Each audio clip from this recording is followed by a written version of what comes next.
Hello friends, welcome to the all in one exam. तो friends, जैसा कि आप जानते हैं कि यूपी पुलिस जो बहाली आई थी हाल ही में, वो एग्ज़ाम रद्द हो चुका है। इसके लिए हम लेके आए हैं बेस्ट एग्जाम पैटर्न पे आधारित यूथ कंपटीशन का बेस्ट बुक है, जो आपके री एग्ज़ाम में काफ़ी हेल्पफुल होगा। तो देखिए फ्रेंड्स, यूपी पुलिस 2024 में जो प्रैक्टिस सेट लेके आए हैं, जो काफ़ी इंपॉर्टेंट है। तो बिना समय गवाए आप इसे कवर कर लें। और अगर आप इस चैनल पे नए हैं तो प्लीज़ मेरे YouTube channel all in one को सब्सक्राइब करके बेल आइकन को जरूर दबाएं, जिससे जो भी नई अपडेट हो वो आप तक जल्दी पहुंच सके। तो चलिए शुरू करते हैं। देखिए, यूथ कंपटीशन टाइम का यूपी पुलिस कांस्टेबल का 15 प्रैक्टिस सेट है। मोस्ट इंपोर्टेंट क्वेश्चन फ्रेंड्स, आप इसे जरूर कवर कर लीजिएगा। देखिए शुरू करते हैं। देखिए, पहला प्रैक्टिस सेट से शुरू करते हैं। प्रैक्टिस सेट नंबर 1 समान हिंदी है। समान हिंदी के बारे में देख लेते हैं। देखिए फ्रेंड्स, समान हिंदी के बारे में देखते हैं। पहला नंबर क्वेश्चन देखिए, निम्नलिखित गद्यांश को पढ़कर उसके नीचे का उत्तर देना है। देखिए क्या है लिखा हुआ गद्यांश, आप देख लीजिए। आग जो है, आग फिल्म मूवी जो है, ये राज कपूर द्वारा निर्मित निर्देशक हिंदी फिल्म है, जिसका सिनेमा घरों में प्रदर्शन 1948 ईस्वी में हुआ था। इस समय किसी ने यह सोचा नहीं था कि यह 23 साल के नौजवान हिंदी फिल्म में एक क्रांति लेकर आया। इस हिंदी में एक नव स्वतंत्र देश के नौजवान की इच्छाओं की कहानी है वर्णित है। ठीक है फ्रेंड्स, अपनी जिंदगी के नए ढंग से जीना चाहते हैं। इससे इस समय का 3 प्रसिद्ध नायिकाएं नरसिंह, कामिनी एवं कौशल का निगरानी, मतलब कहने का मतलब है कि इसका गद्यांश पढ़िए और उसके बाद इसका क्वेश्चन का आंसर दीजिए। देखिए क्वेश्चन क्या कह रहा है, आपको क्वेश्चन बता दे डायरेक्टली। देखिए पहला नंबर क्वेश्चन है, आग फिल्म की कथा आधारित है। तो आग फिल्म की कथा जो है, ये आपका नौजवानों से निहित है। नौजवान, option number C right answer हो जाएगा। देखिए, आग फिल्म की कहानी जो है, यह 9 स्वतंत्र देश के नौजवानों के इच्छाओं की कहानी है। ठीक है भाई, जो अपनी जिंदगी के नए ढंग से जीना चाहते हैं, इसी पर कहानी है। अगला देखिए, आग नामक फिल्म के प्रदर्शन वर्ष। आग नामक फिल्म का प्रदर्शन वर्ष जो है, ये 1948 ईस्वी है। Option number B right answer हो जाएगा। 1948 ईस्वी। यह फिल्म जो है राज कपूर द्वारा निर्मित निर्देशक पहली फिल्म थी। ठीक है, तीसरा नंबर क्वेश्चन देख लीजिए। इनमें से कौन आग फिल्म की नायिका नहीं है? तो देखिए, आग फिल्म की नायिका जो है, ये आपका मधुबाला नहीं है। देखिए, मधुबाला आग फिल्म की नायिका नहीं है, जबकि नरसिंह, कामिनी कौशल तथा निगार सुल्तान जो है आग फिल्म की नायिका है। ठीक है, अगला देखिए, इस 4 नंबर देख लीजिए। इस फिल्म का प्रभाव राज कपूर की किस फिल्म में मिलता है? तो देखिए, इस फिल्म की प्रभाव जो है ना, ये आपका सत्यम शिवम सुंदरम जो है, इसमें मिलता है। सत्यम शिवम सुंदरम में इस फिल्म का प्रभाव मिलता है। देखिए, आग फिल्म का जो राज कपूर द्वारा निर्मित निर्देशक पहली फिल्म थी, इस फिल्म का छाप अथवा प्रभाव जो है आगे की फिल्म सत्यम शिवम सुंदरम तथा मेरा नाम जोकर आदि में देखा गया है। ठीक है, अगला देखिए, आग का प्रदर्शन के समय राज कपूर का उम्र क्या था? तो देखिए, आग का प्रदर्शन के समय जो है ना, राज फिल्म का जो उम्र था वह 23 वर्ष था। ठीक है, चलिए आगे देखते हैं। अगला क्वेश्चन देखिए, हिंदी का है। मगही किस उपभाषा की बोली है? मगही जो है किस उपभाषा की बोली है? तो ये है आपकी बिहारी भाषा की बोली मगही होता है।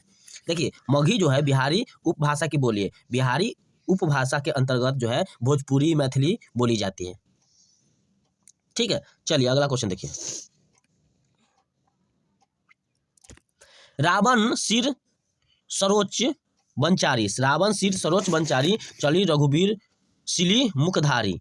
सिली मुख के अलंकार क्या है? तो ये हो जाएगा आपका, देखिए श्लेष। सिली मुख का अलंकार श्लेष हो जाएगा। देखिए, जब काव्य में किसी शब्द का प्रयोग एक बार किया गया हो, लेकिन उसके अर्थ एक से अधिक हो, तो ये जो है ना कि आपका श्लेष अलंकार होता है। प्रश्न में देख लीजिए कि चौपाई में सिली मुख के 2 अर्थ है, बाण और भौरा, अतः यह जो है श्लेष अलंकार हो गया। ठीक है, अगला क्वेश्चन देखिए, विषम अस्थाई भाव किस रस में होता है? तो विषम अस्थाई भाव जो है, देखिए फ्रेंड्स, ऑप्शन नंबर सी अद्भुत है। अद्भुत में हो जाता है, अद्भुत रस की अस्थाई भाव हो जाता है विषम में। ठीक है, और वही आपका हास्य है, हास्य रस का अस्थाई भाव हो जाएगा हास्य रस का जो है अस्थाई भाव क्या हो जाएगा? हास हो जाएगा। और शांत है, शांत रस का अस्थाई भाव हो जाएगा निर्वेद या सम या वैराग्य। ठीक है, वहीं पे आपका दिया हुआ है विभत्स रस का अस्थाई भाव हो जाएगा जुगुप्सा या घृणा।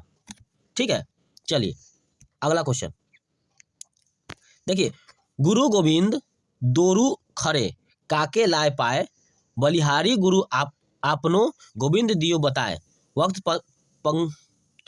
उक्त जो है रचयिता इसका पूछ रहा है, उक्त पंक्ति का रचयिता पूछ रहा है। तो देखिए इसका रचयिता हो जाएगा उद्यम पंक्ति जो है पंक्ति, इसका रचयिता कबीरदास हो जाएगा। Option number C right answer हो जाएगा, कबीरदास। ठीक है फिर चलिए अगला देखिए, चौपाई चंद में कितनी मात्रा होती है? तो चौपाई चंद में जो है आपका 16 मात्रा होती है। देखिए चौपाई चंद्र जो है एक सममात्रिक छंद है, इसके प्रत्येक चरण में 16 मात्राएं होती है। ठीक है फ्रेंड्स, चलिए अगला क्वेश्चन देख लीजिए। देखिए यदि ए ऐ ओ तथा औ के बाद कोई भिन्न स्वर आता है तो उसके स्थान पर क्रमशः ऐ आय औ आओ हो जाता है। यह संधि कौन सी है? यह संधि आपका हो जाएगा अयादि संधि। Option number D right answer हो जाएगा, अयादि संधि। देखिए अ ए ऐ ओ तथा औ के बाद कोई भी भिन्न स्वर आता है, कोई भी भिन्न स्वर आता है, ठीक है, तो उसके स्थान पर क्रमशः अ आय औ आओ हो जाता है, इसमें अयादि संधि मौजूद है।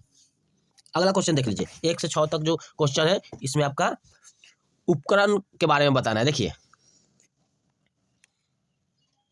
मजदूरों की बस्ती में आपको देखिए प्रश्न, उस प्रश्न का वाक्य पहले और अंतिम भाग का क्रमशः 1 से 6 की संख्या दी गई है। बीच में आने वाले अंश के 4 भागों में बांटकर य र ल व संख्या दी गई है। यदि चारों उक्ति क्रम में नहीं है तो चारों उक्ति क्रम में लगाए ताकि एक शुद्ध वाक्य निर्माण हो सके। चलिए देखिए पहला नंबर है, देखिए 12 नंबर क्वेश्चन के मजदूरों की बस्तियां, इसमें आपका हो जाएगा पहला में है य में है यहाँ के बेकार रहने वाले व्यक्तियों के, र में है व्यक्तियों के अपेक्षाकृत अनजान होने से और कल्याणी कार्यकलापों के न होने से तथा मनोरंजन शिक्षा आदि की सुविधाओं के कारण।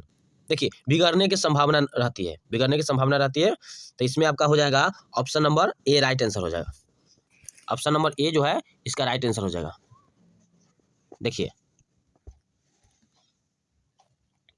ऑप्शन नंबर ए र व ल य, एक में आपका आ जाएगा र व्यक्तियों के अपेक्षाकृत अनजान होना, उसके बाद वो हो जाएगा तथा मनोरंजन शिक्षा आदि की सुविधाएं, उसके बाद ल हो जाएगा और कल्याणकारी कार्यकलापों के न होने से, आखिरी में हो जाएगा यह वहाँ के बेकार रहने वाले व्यक्तियों के।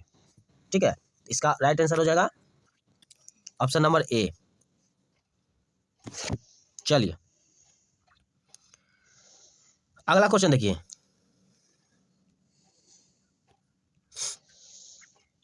खेत की सही तत्सम शब्द चुनिए। खेत का जो है सही तत्सम शब्द हो जाएगा आपका, खेत का सही तत्सम शब्द हो जाएगा आपका क्षेत्र। Option number B right answer हो जाएगा, खेत का। देखिए फ्रेंड्स, खेत का सही तत्सम शब्द क्षेत्र जो है ये तत्सम है तत् जोड़ सम।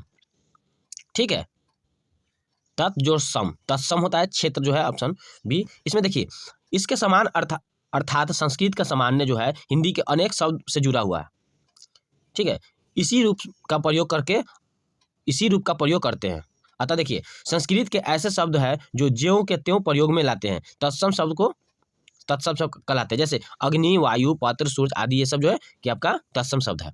अगला क्वेश्चन देखिए, जहाँ उपमेय में उपमान की समानता की संभावना व्यक्त की जाती है वहाँ अलंकार होता है, तो वहाँ अलंकार हो जाएगा आपका प्रत्यक्षा, उत्प्रेक्षा। Option number A right answer हो जाएगा। देखिए जहाँ उपमेय का उपमान की समानता की संभावना व्यक्त की जाती है उसे उत्प्रेक्षा अलंकार कहते हैं। ठीक है, इस प्रकार के व्यय जो है सामान्यतः मनो, मनु, मनुहु, जानो, जनु, जनुहु शब्द का प्रयोग किया जाता है। ठीक है, चलिए अगला क्वेश्चन देखिए 15 नंबर क्वेश्चन, देखी सुदामा की दीन दशा, करुणा करिकौ करुणा निधि, रोए में कौन सा रस है? रोए में कौन सा रस है? तो ये हो जाएगा आपका ऑप्शन नंबर सी, करुण रस है। रोए में जो है करुण रस है, ऑप्शन नंबर सी। ठीक है, देखिए क्या कर रहा है, देखी सुदामा के दीन दशा, करुणा करिको करुण निधि रोए। में करुण रस जो है, ये भगवान श्री कृष्ण अपने मित्र सुदामा की दशा देखकर अपने आंसू बहा रहे हैं, जहाँ नायक और नायिका के विरह बिछड़ने का वर्णन है। ठीक है, ये वियोग का श्रृंगार है, वियोग का श्रृंगार है। जैसे हे, खग, मृग, ये जो है आपका मधुकर श्रेणी में आता है। चलिए अगला क्वेश्चन देखिए। आजन्य, आजन्म शब्द में समास क्या है? आजन्म शब्द में समास क्या है? देखिए आजन्म शब्द जो है ये व्यविभाव समास है, व्यविभाव समास है। Option number C right answer हो जाएगा, व्यविभाव समास है। जिस समास का प्रथम पद अव्यय तथा प्रधान होता है अव्यविभाव समास कहलाता है। जैसे अजन्म, यथाशक्ति, हर दिन, प्रतिदिन, उपकुल इत्यादि जो है ये सब अजन्म शब्द का समास होता है। अगला क्वेश्चन देखिए। तल्लीन शब्द में सही उपसर्ग का विक्षेप पद है। तो तल्लीन शब्द देखिए, तल्लीन, तत् जोड़ लीन, option number D right answer हो जाएगा, तल्लीन। देखिए यह व्यंजन शब्द का उदाहरण है। जिन दो वर्णों में संधि होती है उसमें से पहला वर्ण यदि व्यंजन हो तो दूसरा वर्ण व्यंजन या स्वर हो तो वे विकार होता है। तो option number D right answer हो जाएगा। अगला क्वेश्चन देखिए। हंस पत्रिका का संस्थापक संपादक थे। हंस पत्रिका का संपादक, ये जो संस्थापक थे वो कौन थे? तो ये हो जाएगा आपका ऑप्शन नंबर ए, प्रेमचंद। हंस पत्रिका या संस्थापक या संपादक जो है ये प्रेमचंद थे। यह पत्रिका वर्ष 1930 में बनारस में प्रकाशित किया गया था। ठीक है, और दूसरा उसके बाद देखिए आपका ये आपका निराला है। निराला जो है ये सामान्य पत्रिका है। ये 1922 से 23 तक कलकत्ता में प्रदर्शित किया गया था। और देखिए 3 नंबर में धर्मवीर भारती। तो धर्मवीर भारती है ये धर्मयुग पत्रिका है। ये 1950 में मुंबई में प्रकाशित हुआ था। ठीक है, और आखिरी में है ये डी नंबर में अज्ञेय। तो ये अज्ञेय जो है ये प्रतीक पत्रिका है, प्रतीक पत्रिका। ये 1947 में इलाहाबाद में प्रकाशित हुआ था। ठीक है फ्रेंड, तो हंस जो है आपका प्रेमचंद हो जाएगा, option number A right answer हो जाएगा। चलिए अगला क्वेश्चन। गोद में लड़का शहर भर ढिंढोरा, मुहावरे का सही अर्थ बताइए। तो ये हो जाएगा गोद में लड़का और शहर भर ढिंढोरा में मुहावरे का अर्थ हो जाएगा पास में वस्तु रहते हुए चारों ओर खोजना। Option number C right answer हो जाएगा, पास में वस्तु रहते हुए चारों ओर खोजना। चलिए अगला क्वेश्चन देखिए। देखिए निम्न पंक्ति में सही अलंकार का चयन कीजिए। पानी बीच मिल प्यासी, मोही सुनी सुनी आवे हासी। तो इसका हो जाएगा देखिए, जहां पर कारण के रहते हुए भी कार्य का न होना पाया जाए वहां विशेषोक्त या अलंकार होता है। यहाँ मछली को पानी में रहते हुए भी मछली को प्यासे होने की बात कही जा रही है। ठीक है, अतः ये जो है विशेषोक्त अलंकार है। तो ये option number C right answer हो जाएगा। अगला क्वेश्चन देखिए वाक्य के अशुद्ध भाग, त्रुटिपूर्ण भाग का चयन कीजिए। यदि कोई त्रुटि न हो तो भाग डी को चिन्हित कीजिए। ठीक है, देखिए इसमें क्या कह रहा है। महामहिम राष्ट्रपति हमारे संस्थान के स्वर्ण जयंती समारोह उद्घाटन करेगा, कोई त्रुटि नहीं है। ठीक है, इसका राइट आंसर हो जाएगा ऑप्शन नंबर सी, उद्घाटन करेगा। उद्घाटन करेगा जो है ये इसका राइट आंसर हो जाएगा। देखिए इस वाक्य में सही रूप जो है उद्घाटन करेगा होगा, क्योंकि सम्मानित व्यक्ति के लिए सदैव जो है ये बहुवचन प्रयोग किया जाता है। ठीक है, तो इसमें राइट आंसर उद्घाटन करेगा हो जाएगा। चलिए अगला क्वेश्चन देखिए।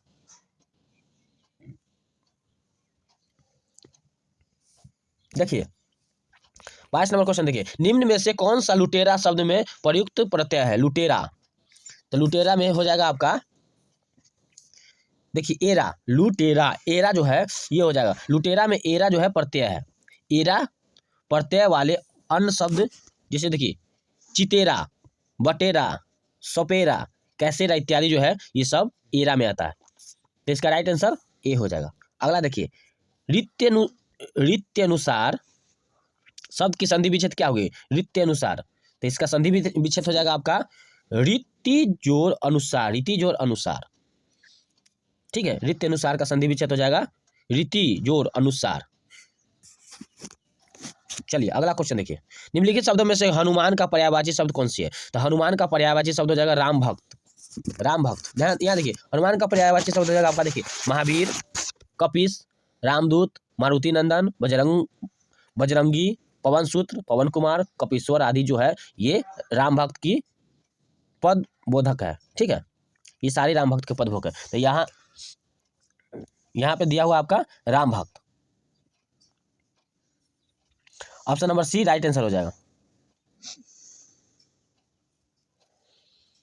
चलिए अगला क्वेश्चन देखिए, कौन सा वाक्य सही है, कौन सा वाक्य सही है? बैल और बकरी घास चरती है, बैल और बकरी घास चरती है, बैल और बकरी घास चरते हैं, बैल और बकरी जो है घास चरते हैं, ये आपका option number B right answer हो जाएगा। देखिए व्याकरणात्मक दृष्टि से जो देखा जाए तो बैल और बकरी जो है घास चरते हैं, वाक्य शुद्ध होगा, क्योंकि वाक्य रचना के नियम के अनुसार यदि विशेष लिंगों के कर्ता और से जुड़े हो तो ये सदैव पुल्लिंग वचन होती है। यहाँ बैल पुल्लिंग तथा बकरी स्त्रीलिंग दोनों और ये जुड़े हुए, अतः इसका जो है रचना आपका पुल्लिंग शब्द हो जाएगा। चलिए अगला क्वेश्चन देखिए, निम्न में से कौन सा काटना का तत्सम शब्द है? काटना जो है आपका ऑप्शन नंबर सी हो जाएगा, कर्तन। काटना जो है कर्तन हो जाएगा। देखिए काटना का तत्सम रूप होता है कर्तन, ठीक है, और तत्सम संस्कृत के शुद्ध शब्दों में से एक है, तो कर्तन हो जाएगा इसका राइट आंसर। अगला क्वेश्चन देखिए, व्यवस्थित वाक्य खंडों में कर्मबद्ध वाक्य बनाइए और उचित क्रम चुनिए, तो इसका राइट आंसर हो जाएगा आपका ऑप्शन नंबर डी 3 5 2 1, इसका राइट आंसर हो जाएगा। देखिए अगला क्वेश्चन देखिए, अवधिशिला का उर पर था गुरुभार, तिल तिल काट रही थी दीर्घ जलधारा, इस उद्धरण में प्रयुक्त छंद है, इसका छंद जो है ये हो जाएगा आपका बरवै जो है इसका छंद हो जाएगा, इसका राइट हो जाएगा option number C right answer हो जाएगा। अगला देखिए, पुरुष शब्द का विलोम शब्द बताइए, तो पुरुष शब्द का विलोम जो होता है ये कोमल होता है, कोमल option number D right answer हो जाएगा। पुरुष का जो है, पुरुष का अर्थ कठोर होता है, सरल का विलोम कठिन तथा पौरुष का विलोम अपौरुष होता है, तो इसका हो जाएगा आपका पौरुष का हो जाएगा कोमल। और यहाँ पे दिया हुआ सरल जो है, सरल का विलोम अगर पूछा जाए तो ये हो जाएगा कठिन, ठीक है। चलिए अगला क्वेश्चन देखिए, 30 नंबर क्वेश्चन देखिए, जिसका जन्म पहले हुआ वाक्य के लिए एक उपयुक्त शब्द का विकल्प चुनिए, तो जिसका जन्म पहले हुआ, इसमें राइट आंसर हो जाएगा अग्रज, जिसका जन्म पहले हुआ वाक्य के लिए उपयुक्त शब्द है अग्रज। अगला क्वेश्चन देखिए, चिर जीवो चौरी जुरै क्यों न स्नेह गंभीर को घटी ये वृष भानुजा में हलधर के वीर बताइए, तो ये हो जाएगा आपका वृष भानुजा और हलधर में कौन सा अलंकार है, तो ये हो जाएगा आपका ऑप्शन नंबर सी सलेश अलंकार है। देखिए जहाँ किसी शब्द का एक से अधिक अर्थ निकले वहाँ सलेश अलंकार होता है, सलेश शब्द जो है शील्ष शब्द से निरूपित होता है, ठीक है, इसका राइट आंसर हो जाएगा ऑप्शन नंबर सी। अगला क्वेश्चन देखिए, मेरे घर में आपका घर 5 किलोमीटर दूर है, इस वाक्य में घर में कौन सा कारक है, तो घर में आपका हो जाएगा, घर में हो जाएगा आपका, देखिए फ्रेंड्स आपका हो जाएगा घर में ऑप्शन नंबर डी अपदान, अपदान जो है ये आपका राइट आंसर हो जाएगा। देखिए मेरे घर में आपका घर 5 किलोमीटर दूर है, इस वाक्य में घर से मैं अपदान कारक जो है ये आपका राइट आंसर हो जाएगा। अगला देखिए, अस्पति किस समास का सदस्य पद है, तो ये हो जाएगा आपका ऑप्शन नंबर बी अलूक तत्पुरुष, अलूक तत्पुरुष जो है ये आपका राइट आंसर हो जाएगा। अगला क्वेश्चन देखिए, निम्नलिखित में से कौन सा शब्द पुल्लिंग है, तो पुल्लिंग शब्द जो है ये व्यय पुल्लिंग शब्द है, व्यय शब्द जो है ये पुल्लिंग है, एक अकारांत शब्द तत्सम शब्द है, अकारांत तत्सम शब्द पुल्लिंग होता है, जैसे देखिए अंधकार आम इतिहास उपचार ये सब पुल्लिंग शब्द है। चलिए अगला क्वेश्चन देखिए, देखिए निम्नलिखित शब्दों में वाक्य एक वचन है, निम्नलिखित शब्द में एक वचन है, तो एक वचन हो जाएगा आपका ऑप्शन नंबर डी जो है एक वचन है, तेल, तेल जो है एक वचन। देखिए तेल शब्द एक वचन है, द्रव्यवाचक संज्ञा का प्रयोग एक वचन में होता है, ठीक है, कुछ शब्द सदैव बहुवचन में प्रयोग होता है, जैसे वान, लोग, दर्श, आंसू, ओठ इत्यादि जो है ये बहुवचन में प्रयोग होता है। चलिए अगला क्वेश्चन देखिए, विद्याभ्यास का संधि विच्छेद क्या होगा, विद्याभ्यास का संधि विच्छेद क्या होगा, तो ये हो जाएगा आपका option number C right answer हो जाएगा, विद्या जोड़ अभ्यास, विद्याभ्यास। अगला क्वेश्चन देखिए, जय पराजय में कौन सा समास होता है? तो जय पराजय में हो जाएगा आपका ऑप्शन नंबर सी, द्वंद्व समास। जय पराजय में जो द्वंद्व समास होता है। देखिए, जय पराजय, माता पिता, भाई बहन, गाय बैल, राम कृष्ण, बेटा बेटी आदि जो भी है ये सब द्वंद्व समास में आता है। देखिए, द्वंद्व समास में जो होता है ना कि दोनों पद प्रधान होता है तथा अपना अलग अलग अस्तित्व में रहता है। ठीक है, चलिए अगला देख लेते हैं। इनमें से शुद्ध वर्तनी वाला शब्द कौन सा है? तो शुद्ध वर्तनी वाला शब्द बताइए। देखिए, इनमें से शुद्ध वर्तनी वाला शब्द कौन सा है? तो शुद्ध वर्तनी वाला शब्द जो है ये आपका अन्वेषण हो जाएगा। अन्वेषण जो है ये शुद्ध वर्तनी वाला शब्द है। चलिए अब आपको सामान्य जानकारी के बारे में बता दें। सामान्य जानकारी के बारे में देखिए, पहला नंबर क्वेश्चन सामान्य जानकारी का देखिए। फिर शेखा झील का नाम से एक नया राष्ट्रीय पक्षी विहार का विकास किया जा रहा है। शेखा झील के नाम से एक नया राष्ट्रीय पक्षी विहार का विकास किया जा रहा है। ये जो है आपका कहाँ पे है? तो ये हो जाएगा आपका अलीगढ़ में है। Aligarh, option number C right answer हो जाएगा। देखिए, शेखा झील जो है भारत के उत्तर प्रदेश के अलीगढ़ जिले में स्थित है। ये एक ताजे पानी का झील है। प्रवासी पक्षियों का मुफीद इस झील के एक नए राष्ट्रीय पक्षी विहार के रूप में विकसित किया गया है। चलिए अगला क्वेश्चन देखिए, उत्तर प्रदेश के निम्नलिखित में से कौन सा वन्य जीव अभ्यारण्य 1975 में स्थापित किया गया था? तो ये हो जाएगा आपका Katarniya Ghat, option number B right answer हो जाएगा। देखिए, कतरनिया घाट जो है ना ये वन्य जीव अभ्यारण्य वर्ष 1975 में स्थापित हुआ था। और वही आपका है किशनपुर। तो किशनपुर वन्य जीव अभ्यारण्य का उद्घाटन हुआ था 1972 में। और आपका चंबल झील जो है, चंबल वन्य जीव अभ्यारण्य है, ये आपका 1979 में उद्घाटन हुआ था। इसका स्थापित हुआ था 1979 में। ठीक है, देखिए फ्रेंड्स, उत्तर प्रदेश के रायपुर नामक कोई भी वन्य जीव अभ्यारण्य है स्थापित नहीं हुआ था। रायपुर का कोई वन्य जीव अभ्यारण्य स्थापित नहीं हुआ था, रायपुर का। ठीक है, देखिए, रानीपुर वन्य जीव अभ्यारण्य की स्थापना 1977 में किया गया था। रायपुर नहीं था, रानीपुर था। तो रानीपुर वन्य जीव अभ्यारण्य की स्थापना हुआ था 1977 में। चलिए आपको बता दें कि 31 मई 1976 को उत्तर प्रदेश के सरकार द्वारा कतरनिया घाट आरक्षित वन क्षेत्र के वन जीवन विहार घोषित किया गया था। ठीक है, चलिए अगला क्वेश्चन देखते हैं। देखिए, निम्नलिखित प्रकारों की मिट्टी में से किस एक की बुंदेलखंड क्षेत्र का प्रमुखता है? बुंदेल क्षेत्र खंड के प्रमुखता है, ये हो जाएगा काली कपास की मिट्टी, option number A right answer हो जाएगा। देखिए, बुंदेलखंड क्षेत्र का मुख्यतः दो प्रकार की मिट्टी पाई जाती है बुंदेलखंड में, काली मिट्टी में दो प्रमुख वर्ग की मिट्टी पाई जाती है। जैसे देखिए, काबर मार इस तरह के मिट्टी में जल धारण क्षमता बहुत अधिक होती है, उत्पादन क्षमता भी अत्यधिक होती है। और लाल मिट्टी जो है, ये लाल मिट्टी का रंग जो है ये लौह ऑक्साइड की उपस्थिति के कारण लाल होता है। ठीक है, तो इसका राइट आंसर हो जाएगा काली कपास मिट्टी।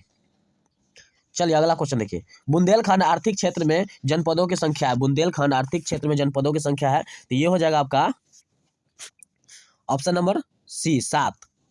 बुंदेलखंड जो है आर्थिक क्षेत्र में जनपदों की संख्या 7 है। चित्रकूट, बांदा, महोबा, हमीरपुर, जालौन, झांसी और ललितपुर का भूभाग जो है ये बुंदेलखंड कहलाता है। चलिए अगला क्वेश्चन, उत्तर प्रदेश दिवस किस तिथि को मनाया जाता है? तो उत्तर प्रदेश दिवस जो है ये आपका 24 जनवरी को मनाया जाता है। देखिए, उत्तर प्रदेश सरकार प्रतिवर्ष 24 जनवरी का उत्तर प्रदेश दिवस मनाती है। 24 जनवरी को इसलिए चुना गया था क्योंकि वर्ष 1950 में इसी दिन तत्कालीन संयुक्त प्रांत के नाम बदलकर उत्तर प्रदेश किया गया था।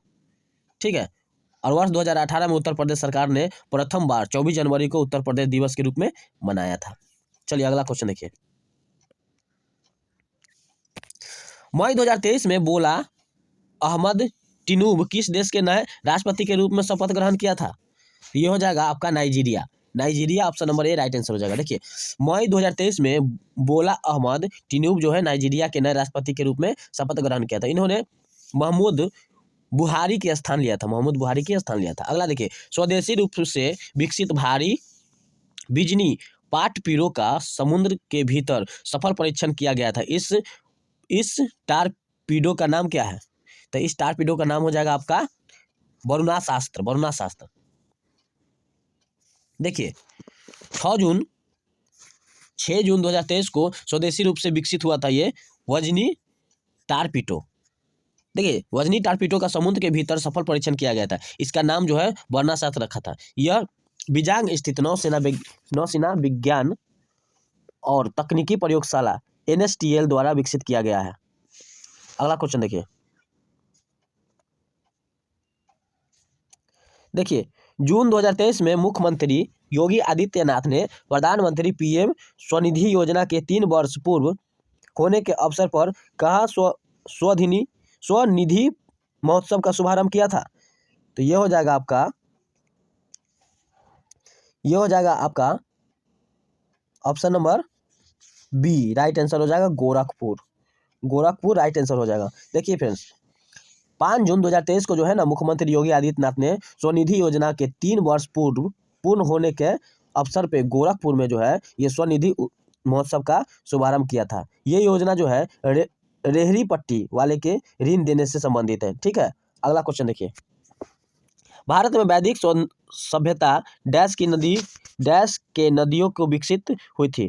तो वैदिक सभ्यता जो है ये आपके सरस्वती नदी, option number D right answer, Saraswati नदी में विकसित है। देखिए फ्रेंड्स भारत में सिंधु घाटी सभ्यता के बाद वैदिक सभ्यता जो है यह सरस्वती नदी के किनारे 1500 ईसा पूर्व से 600 ईसा पूर्व के बीच विकसित हुई थी। ठीक है, ऋग्वेद में सरस्वती नदी को नदियों का अग्रवती, नदियों का माता, वाणी, प्रार्थना एवं कविता की देवी, बुद्धि के तीव्र करने वाले और संगीत के प्रेरणावादी भी कहा जाता है। ये भी क्वेश्चन में पूछा जाएगा, समझे फ्रेंड।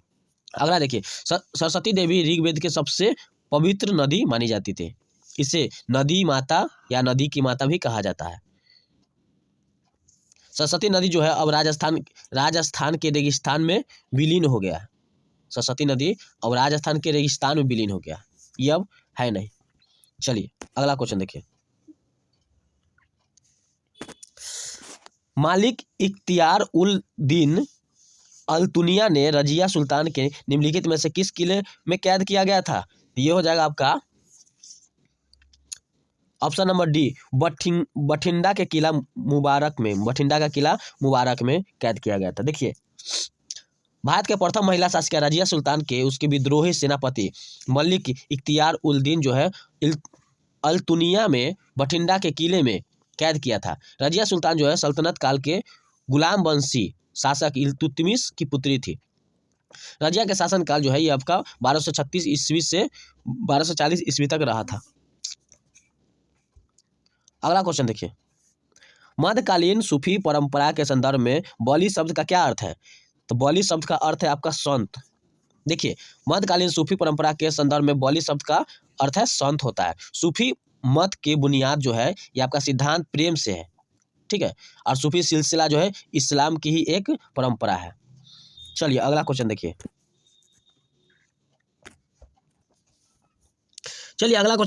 निम्नलिखित में से कौन सा कथन कांग्रेस के कराची सत्र 1931 के संदर्भ में सही है?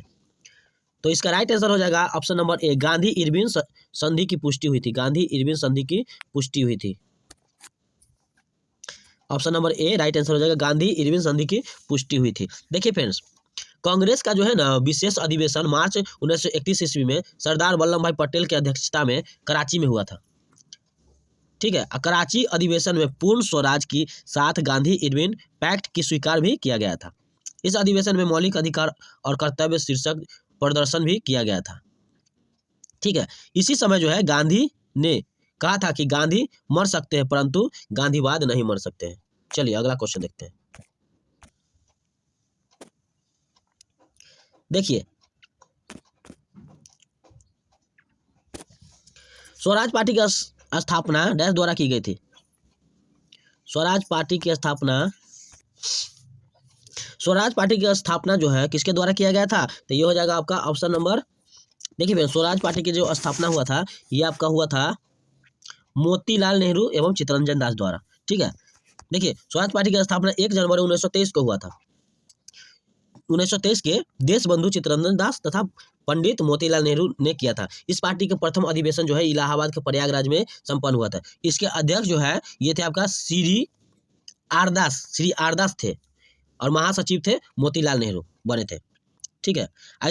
इसका संविधान और कार्यक्रम जो है निर्धारित दल पर आधारित है। जैसे देखिए, भारत का स्वराज दिलाना, या विधान परिषदों में प्रवेश का असहयोग कार्यक्रम को अपनाना, या सरकार की नीति और घोर विरोध के कार्यों को लगाना जिससे सरकार की नीति परिवर्तन किया जाए, ये सब था इनका विरोध।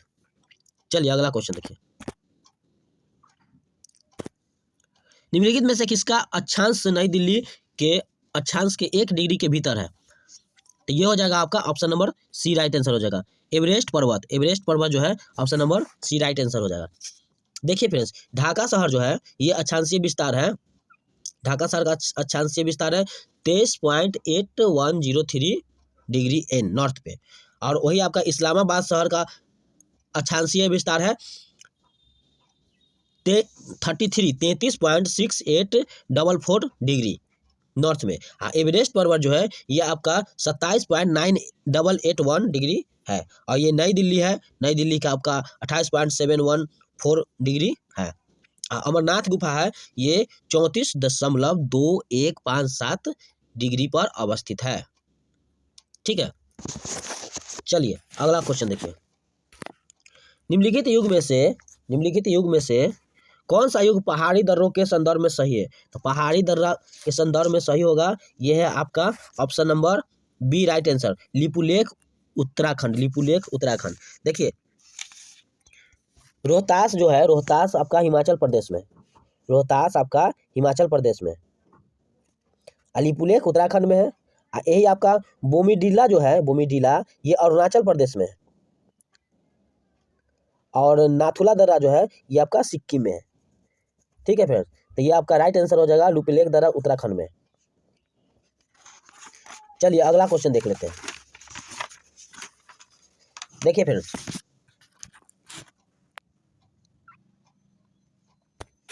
निम्नलिखित में से कौन से राज्य की अष्टमुंडी झील स्थित है? तो ये हो जाएगा आपका option number B right answer हो जाएगा, केरल। देखिए, झील जो है ये अष्टमुंडी झील आपका केरल में है। ठीक है। और आपका आंध्र प्रदेश में जो है ये आपका कोलेरू झील है, आंध्र प्रदेश में कोलेरू झील मिलेगा। और तमिलनाडु में जो है ये आपका तमिलनाडु में आंध्र प्रदेश में कोरोलू झील है, और मणिपुर में लोकटक झील है। तमिल और महाराष्ट्र में जो है ये आपका लोनार झील है, ये भी याद रखिएगा। अगला देखिए, निम्नलिखित में से कौन सा बांध एक प्रकार का अस्थायी बांध है जिसे विशिष्ट क्षेत्र से पानी के बाहर करने के लिए बनाया गया था? तो ये हो जाएगा आपका ऑप्शन नंबर बी, कौफर जो है, कौफर बांध ऐसा अस्थायी बांध है जिसे जलीय क्षेत्र में काफी बड़े क्षेत्र का निर्माण हेतु कार्य के लिए किया गया था, जल रहित के लिए बनाया गया था। ठीक है फ्रेंड्स, चलिए अगला क्वेश्चन देख लेते हैं। भारत का संविधान का भाग 8 जो है डैश से संबंधित है? तो भारत का संविधान का भाग जो है ये आपका केंद्र शासित प्रदेश से संबंधित है, देख option number C right answer हो जाएगा, केंद्र शासित प्रदेश, ऑप्शन नंबर सी इसका राइट आंसर हो जाएगा। देखिए फ्रेंड्स, भारत का जो संविधान है ये भाग 7 के अंतर्गत राज्य के श्रेणियों का उल्लेख था, लेकिन 7वें संविधान संशोधन 1956 द्वारा इसे विरसित कर दिया गया था। ठीक है। और केंद्रीय क्षेत्र का उल्लेख जो है भाग 8 के अंतर्गत अनुच्छेद 239 से अनुच्छेद 242 तक ही है। चलिए अगला क्वेश्चन देखिए,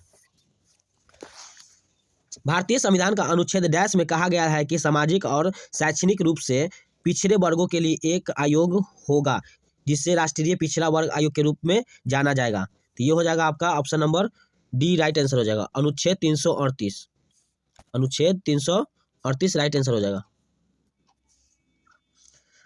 ठीक है। देखिए, भारतीय संविधान के अनुच्छेद 338 का बी जो है में कहा गया है कि सामाजिक और शैक्षणिक रूप से पिछड़े वर्गों के लिए एक आयोग होगा जिससे राष्ट्रीय पिछड़ा वर्ग आयोग के रूप में भी जाना जाएगा। 102वां संविधान संशोधन अधिनियम 2018 में उस आयोग के संवैधानिक दर्जा दिया गया है। अगला क्वेश्चन देखिए, लोकसभा के बहस किस भाषा के मुद्रित होती है? लोकसभा का बहस जो है किस भाषा में मुद्रित होती है? तो ये है आपका, देखिए ये आपका दोनों भाषा में, हिंदी और अंग्रेजी दोनों भाषा में होगा, तो option number D right answer हो जाएगा।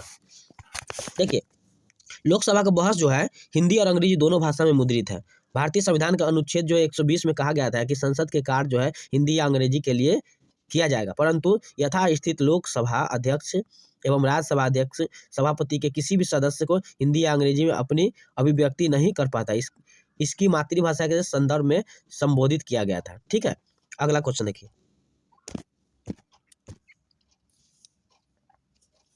देखिए, निम्नलिखित में से कौन सा अनुच्छेद सर्वोच्च न्यायालय के अनुसांख्यिक शक्तियों से संबंधित है? तो ये हो जाएगा आपका अनुच्छेद 140, option number B right answer हो जाएगा। देखिए, अनुच्छेद 140 जो है ना उच्च न्यायालय के अनुसांख्यिक शक्तियां है, अनुच्छेद 143 है उच्च न्यायालय के परामर्श करने की राष्ट्रपति की शक्तियां हैं। ठीक है, और अनुच्छेद 138 जो है ये आपके उच्च न्यायालय के आधिकारिक वृद्धि है, और अनुच्छेद 150 जो है ये संघ और राज्य के लेखाओं का प्रारूप है। ठीक है, ये भी ध्यान रखिएगा। अगला क्वेश्चन देखिए, भारत के संविधान में निम्नलिखित में से कौन सा संशोधन भाषा के आधार पर भारतीय राज्य के पुनर्गठन के संदर्भ में रूप में बदलने की प्राथमिक उद्देश्य के साथ पारित किया गया था? तो ये है आपका ऑप्शन नंबर बी, सातवां संशोधन। देखिए, फिर भारत के संविधान में सातवां संशोधन जो हुआ था ये 1956 में भारत के आधार पर भारतीय राज्यों का पूर्ण गठन और संवैधानिक रूप से बदलने का प्राथमिक उद्देश्य के रूप में शामिल किया गया था। ठीक है, अगला क्वेश्चन देखिए। भारतीय संविधान के निम्नलिखित में से कौन सा अनुच्छेद भारत के नियंत्रक और महालेखा परीक्षण CAG के लिए एक स्वतंत्र पद प्रदान किया गया था? तो ये है आपका option number B right answer हो जाएगा, अनुच्छेद 148। देखिए, भारतीय संविधान का अनुच्छेद 148 के तहत तो भारत के एक नियंत्रण एवं महालेखा परीक्षण होगा जिसकी नियुक्ति भारत के राष्ट्रपति द्वारा की जाएगी। ठीक है, अगला क्वेश्चन देखिए।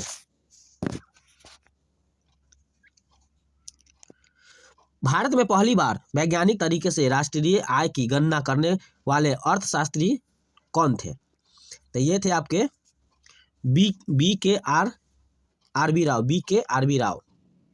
Option number B right answer हो जाएगा।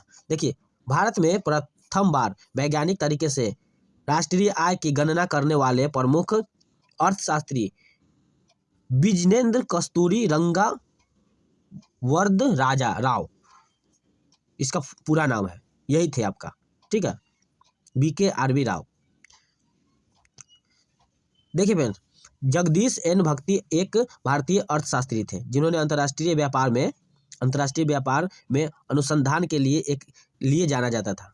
ठीक है, अब भारत सरकार ने इन्हें वर्ष 2000 में पद्म विभूषण से भी सम्मानित किया था। चलिए अगला क्वेश्चन देखते हैं।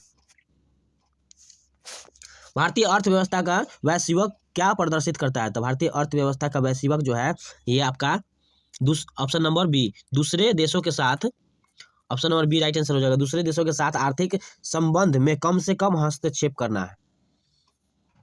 अगला क्वेश्चन देखिए, बैंकों द्वारा अपने सबसे बड़े, सबसे सुरक्षित और सबसे अधिक क्रेडिट वाले ग्राहकों से वसूले जाने वाले अल्पकालिक ऋण पर ब्याज दर को कहा जाता है, क्या कहा जाता है? ये हो जाएगा आपका प्रधान उधार दर कहा जाता है। देखिए, प्रधान उधार दर जो है PLR जो है यह एक ब्याज दर है जो वाणिज्यिक बैंक द्वारा अपने सबसे अधिक क्रेडिट वाले ग्राहकों से वसूला जाता है। अगला क्वेश्चन देखिए, एनपीसीआई का पूर्ण क्या है जो कि भारत के सभी खुदरा भुगतान प्रणाली के लिए एक अम्ब्रेला संगठन है? तो ये हो जाएगा आपका option number C, national payments cooperation of India. देखिए फिर एनपीसीआई जो है national payments cooperation of India के संक्षिप्त रूप है। ठीक है, यह भारतीय रिजर्व बैंक द्वारा स्थापित एक निर्गम है जिसे भारत में विभिन्न खुदरा भुगतान प्रणालियों के लिए एकत्रित किया गया है। इसकी स्थापना जो है 2008 में हुआ था। चलिए अगला क्वेश्चन देखते हैं। देखिए, राष्ट्रीय हाइड्रोजन मिशन NHM कब शुरू किया गया था? तो हाइड्रोजन मिशन जो है ये आपका 15 अगस्त 2021 को शुरू किया गया था। Option number C right answer हो जाएगा। देखिए, राष्ट्रीय हाइड्रोजन मिशन जो है NHM जो है 15 अगस्त 2021 को शुरू किया गया था। राष्ट्रीय हाइड्रोजन मिशन का प्रस्ताव जो है ये 2021 के बजट में ही हरित ऊर्जा स्रोतों से किया गया था। चलिए अगला क्वेश्चन देखते हैं। मनरेगा के अंतर्गत किसी ग्रामीण निर्धन व्यक्ति के अधिकतम कितने दिन तक रोजगार मिल सकता है? तो ये है आपका, देखिए 180 दिन तक इसका रोजगार मिल सकता है। 100 दिन तक, सॉरी 100 दिन तक इसका रोजगार मिल सकता है। 100 दिन, option number C right answer हो जाएगा, 100 दिन। देखिए ग्रामीण बेरोजगार को जो भूख और गरीबी से निजात पाने के लिए केंद्र सरकार ने एक मुहिम चलाया था, जिसमें राष्ट्रीय रोजगार गारंटी योजना का शुभारंभ हुआ था डॉक्टर मनमोहन सिंह ने 2 फरवरी 2006 को आंध्र प्रदेश के अनंतपुर जिले में किया था। ठीक है, तो ये इसमें आपका 100 दिन का रोजगार का उपलब्ध कराया था, 100 दिन, और प्रत्येक जो 100 दिन का रोजगार उपलब्ध कराया था और जो प्रतिदिन 220 रुपये की मजदूरी पर सार्वजनिक कार्य के लिए संबंधित किया गया था। चलिए अगला देखिए। अमर्त्य सेन को अर्थशास्त्र के नोबेल पुरस्कार किस वर्ष दिया गया था? अमर्त्य सेन का जो है ना कि आपका 1998 में नोबेल पुरस्कार दिया गया था। भारत के प्रसिद्ध अर्थशास्त्री जो है ये अमर्त्य सेन को अर्थशास्त्र के नोबेल पुरस्कार जो है 1998 में प्रदान किया गया था। इन्हें जो है भारत का सरकार द्वारा वर्ष 1999 में भारत रत्न से भी नवाजा गया था। और श्री अमर्त्य सेन जो है ये हार्वर्ड विश्वविद्यालय, ऑक्सफोर्ड विश्वविद्यालय तथा दिल्ली स्कूल ऑफ इकोनॉमिक्स के प्राध्यापक भी रह चुके थे। ठीक है, चलिए अगला क्वेश्चन देखिए। जवाहरलाल नेहरू पुरस्कार किस लिए दिया जाता है? तो जवाहरलाल नेहरू पुरस्कार जो है ये आपको, चलिए अगला क्वेश्चन देखते हैं। जवाहरलाल नेहरू पुरस्कार किस लिए दिया गया था? तो जवाहरलाल नेहरू पुरस्कार जो है ये आपका अंतर्राष्ट्रीय समझदारी द्वारा दिया गया था। अगला क्वेश्चन, ओलंपिक रिंग पहली बार सार्वजनिक रूप से डैश में प्रस्तुत किया गया है? तो ओलंपिक जो है ये आपका ऑप्शन नंबर सी 1913 में दिया गया है, 1913 में प्रस्तुत किया गया था। अगला क्वेश्चन देखिए, हमारे देश की सबसे प्राचीन भाषा कौन सी है? हमारे देश की सबसे प्राचीन भाषा संस्कृत है। हमारे देश की सबसे प्राचीन भाषा जो है ये संस्कृत है। अगला क्वेश्चन देखिए, द इकबाई नामक पुस्तक किसने लिखी थी? तो द इकबाई नामक पुस्तक जो है ये आपके J.K. राउलिंग ने लिखी थी। J.K. राउलिंग, देखिए द इकबाई पुस्तक है J.K. राउलिंग ने लिखी थी। और आपका रिस्कन वर्न जो है ये आपका how to be a right पुस्तक लिखी थी।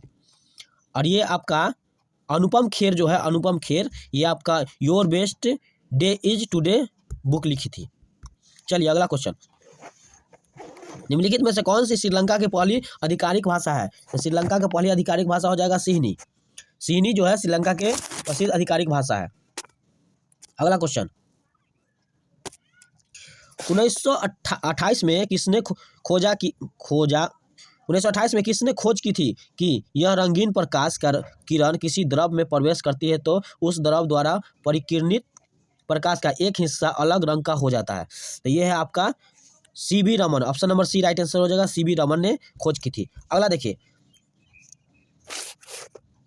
प्रेरण कुंडली का आविष्कार किसने किया था? तो प्रेरण कुंडली का आविष्कार जो है ये आपका निकोलस कॉलन ने किया था। निकोलस कॉलन ने प्रेरण कुंडली का आविष्कार किया था। तो चलिए फ्रेंड्स, आज के सेशन में इतना ही। आज का यूपी पुलिस का प्रैक्टिस सेट को हमने कवर किया है। अगर आप इस चैनल पर नए हैं तो प्लीज़ मेरे YouTube channel all in all को सब्सक्राइब करके बेल आइकन दबा दीजिएगा ताकि नए नोटिफिकेशन आप तक जल्दी पहुंचे। और आपके लिए हम बेस्ट क्वेश्चन प्रोवाइड करते रहेंगे जो हर एग्जाम में काफ़ी इंपॉर्टेंट होगा। चलिए फ्रेंड्स।